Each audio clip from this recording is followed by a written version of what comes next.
Hola, com estan? Crec que l'independentisme, Esquerra, Junts per Catalunya, la CUP, els partidaris de la plurinacionalitat de l'Estat, els comuns, tenen l'oportunitat d'aconseguir aquest diumenge una victòria incontestable a Catalunya. Veig el PSOE molt nerviós, veig el govern espanyol molt nerviós. Compte, és veritat que els contenidors cremats, les molèsties per les protestes, pels talls de carreteres, les empentes a la porta del Palau de Congressos a la Diagonal quan va venir el rei l'altre dia, tot això també deu haver fet créixer el vot anti-indepe a Catalunya. Però la desproporció de la sentència, la repressió policial, l'amenaça del trifachito, ara s'hi ha afegit de manera inapel·lable els darrers dies el fet que Pedro Sánchez està fent un discurs que pel que fa a Catalunya és difícil de distingir del PP o del de Ciutadans. Tot això dona al sobiranisme la possibilitat d'enviar un missatge inequívoc a Espanya i al món a les urnes en forma de, posem per cas, la meitat dels 48 escons al Congrés dels Diputats que tria Catalunya aquest diumenge. La meitat. El govern espanyol està nerviós i comet errors a causa de Catalunya. Primer va ser Calvo, amenaçant Bèlgica. Després va ser Sánchez, al debat, prometent que portarà Puigdemont. I ahir... Es que la Fiscalía, ¿de quién depende? ¿De quién depende? Sí, depende del gobierno. Pues ya está. ¿De quién depende la Fiscalía? Aquest de quién depende la Fiscalía és el i la europea de Pedro Sánchez. I què ha passat amb de quién depende la Fiscalía? Doncs vostès mateixos. El Mundo.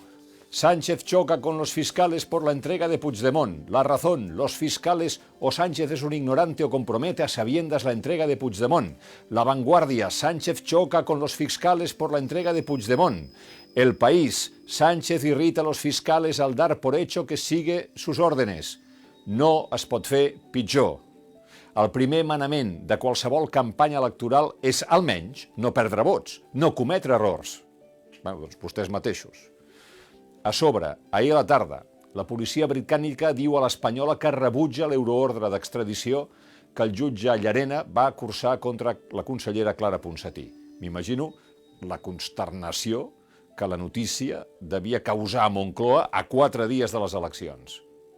Llavors, m'imagino la trucada pressionant el govern britànic. I sí, perquè al cap d'unes hores, la policia britànica demana disculpes. I aquest campió de la democràcia, aquest campió de la diplomàcia, que és Josep Borrell, fa aquest tuit. Un tuit per tranquilitzar.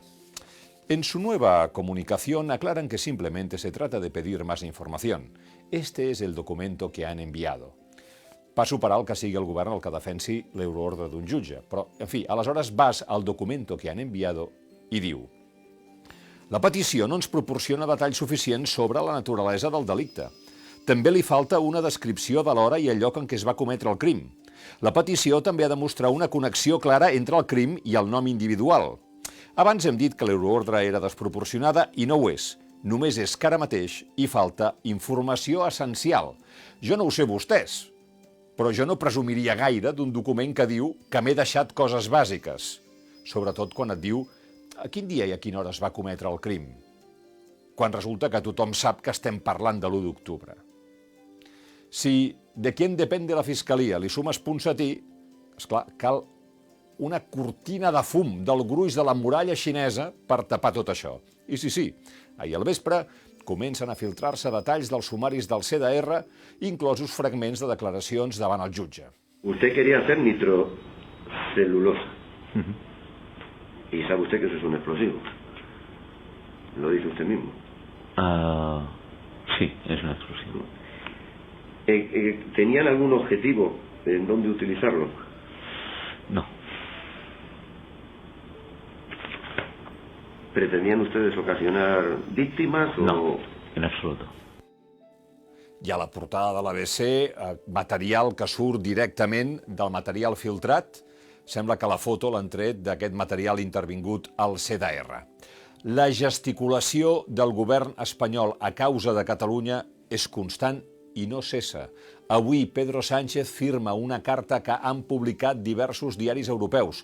Una carta titulada Catalunya, Espanya, Europa, millor units, on diu hi ha àmbits de diàleg a explorar si els líders independentistes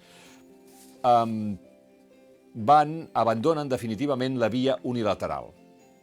ho haig de dir una vegada més. A 3 dies de les eleccions, Sánchez ha de fer una carta a Europa parlant de Catalunya. Per què?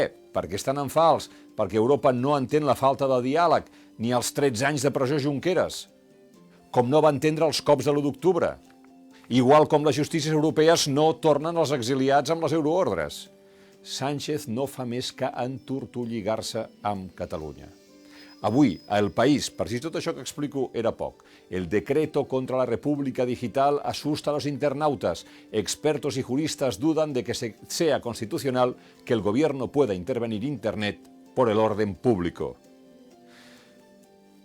Si els partits independentistes i la societat civil anessin una mica a l'hora, aprofitarien aquest diumenge el desconcert autoritari de l'Estat.